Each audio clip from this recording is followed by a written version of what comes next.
Hello friends, welcome to my channel. आज हम discuss करेंगे एक बहुत ही इंपॉर्टेंट अपडेट जो सीबीएसई की तरफ से आया हुआ है। अगर आप स्टूडेंट हो, टीचर हो या स्कूल प्रिंसिपल, तो ये इन्फॉर्मेशन आपके लिए बहुत ही ज़रूरी है। इस वीडियो में हम डिस्कस करने वाले हैं सीबीएसई के लेटेस्ट सर्कुलर के बारे में, जो कि ट्रांसफ़र सर्टिफिकेट के काउंटर सिग्नेचर से रिलेटेड है।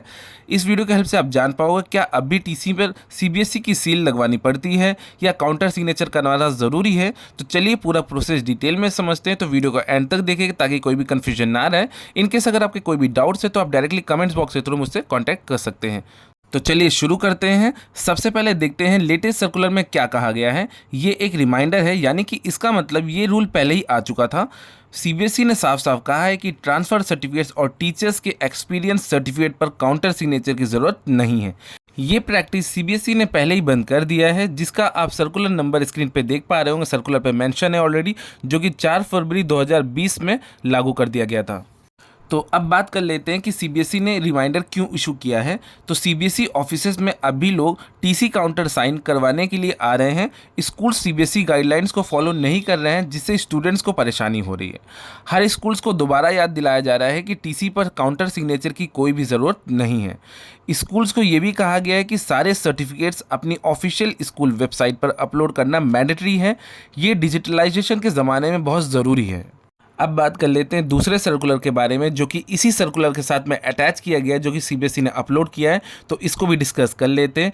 ये सर्कुलर अपलोड किया गया था 26/11/2014 पे। अब देखते हैं कि ये रूल शुरू कब से हुआ था। तो सीबीएसई ने ये डिस्कशन 26 नवंबर 2014 को ही लिया था। एग्जामिनेशन कमेटी और गवर्निंग बॉडी दोनों ने अप्रूव किया था कि एक सीबीएसई स्कूल से दूसरे सीबीएसई स्कूल्स में ट्रांसफर्स के लिए टीसी की काउंटर साइनिंग बंद कर दी जाएगी। और सीबीएसई ने इशूइंग स्कूल्स के कुछ रूल्स भी डिफाइन किए थे, जैसे कि स्कूल को स्कैन कॉपी ऑफ टीसी अपनी ऑफिशियल वेबसाइट पर अपलोड करनी होगी। टीसी का फॉर्मेट सीबीएसई के बायलॉज के हिसाब से होना चाहिए।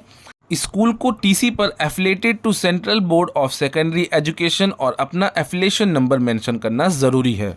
न्यू स्कूल के रूल्स की बात की जाए, यानी कि एडमिशन लेते वक्त कुछ चीज़ों का ध्यान रखना है। मींस नया स्कूल जहां एडमिशन हो रहा है उसे इशूइंग स्कूल का एफिलिएशन स्टेटस सीबीएसई के वेबसाइट से वेरीफाई करना ज़रूरी है।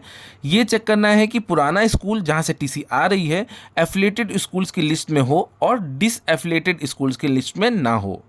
Non CBSE school transfer certificate की बात की जाए तो अगर कोई स्टूडेंट दूसरे बोर्ड से आ रहा है तो टीसी की जेन्युइनेंस के लिए उस बोर्ड की अथॉरिटी से काउंटर साइन करवाना पुराने प्रैक्टिस के हिसाब से ज़रूरी है। अब बात कर लेते हैं मैंडेटरी अपलोडिंग और सेकेंड रिमाइंडर के बारे में, जो कि 2018 और 2019 में सीबीएसई ने अपनी तरफ से लागू किया था। मीन्स सीबीएसई ने 2018 में रिमाइंडर भेजा था, जो कि 1 अक्टूबर 2018 को उन्होंने सेंड किया था। सीबीएसई को पता चला था कि बहुत से स्कूल्स टीसी को लेकर वेबसाइट पर अपलोड नहीं कर रहे हैं। इससे क्लास 10th और 12th के डायरेक्ट एडमिशन में डिले हो रहा है।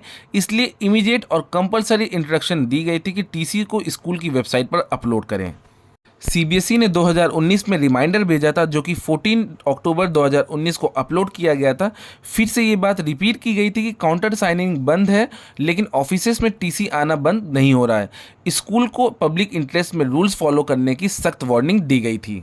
अब बात करेंगे एसओपीज और अदर सर्टिफिकेट्स के बारे में, यानी कि आखिरी और सबसे इंपॉर्टेंट सर्कुलर के बारे में, जो कि है स्टैंडर्ड ऑपरेटिंग प्रोसीजर। ये क्या कहता है उसके बारे में समझ लेते हैं।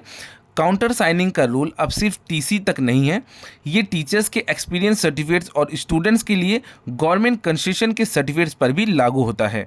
इन पर भी सीबीएसई की काउंटर साइनिंग की ज़रूरत नहीं है। स्कूल की पावर की बात की जाए तो ये सारे सर्टिफिकेट्स अब प्रिंसिपल या हेड ऑफ द स्कूल खुद ही इशू और साइन करेंगे। नई एसओपी की बात करें, यानी कि जो भी इशू करने वाला स्कूल है उसको कुछ चीज़ों का ध्यान रखना है, जैसे कि certificate officially school letter head पर ही इशू होगा। लेटर हेड पर affiliated to CBSE means central board of secondary education और एफिलेशन नंबर होना ज़रूरी है। अगर ज़रूरी हो तो सिर्फ स्कूल मैनेजिंग कमेटी के मेंबर, सेक्रेटरी या मैनेजर ही काउंटर साइन कर सकते हैं। अभी तक हमने समझा नए एसओपी को इशू करने वाले स्कूल्स के कुछ रूल्स एंड रेगुलेशंस के बारे में। अब बात करेंगे नए एसओपीज़ को एक्सेप्ट करने वाले अथॉरिटी और स्कूल्स के लिए क्या रूल्स रहने वाले हैं। तो उन स्कूल्स को जो भी एक्सेप्ट करेंगे टीसीज़ को, तो उनको ध्यान देना है कि सर्टिफिकेट को स्कूल के लेटर हेड और उस पर दिए गए एफिलिएशन डिटेल से चेक करें। स्कूल के एफिलिएशन स्टेटस को सीबीएसई की वेबसाइट पर वेरीफाई करना ना भूलें। ये चीज़ मैंडेटरी और ये चीज़ जो भी एक्सेप्ट करेगा उस स्कूल को ध्यान देना है। तो फ्रेंड्स सिंपल सी बात ये है कि अगर आप एक सीबीएसई एफिलेटेड स्कूल से दूसरे सीबीएसई एफिलेटेड स्कूल्स में जा रहे हैं तो आपके टीसी पर सीबीएसई ऑफिस के काउंटर सिग्नेचर की कोई ज़रूरत नहीं है।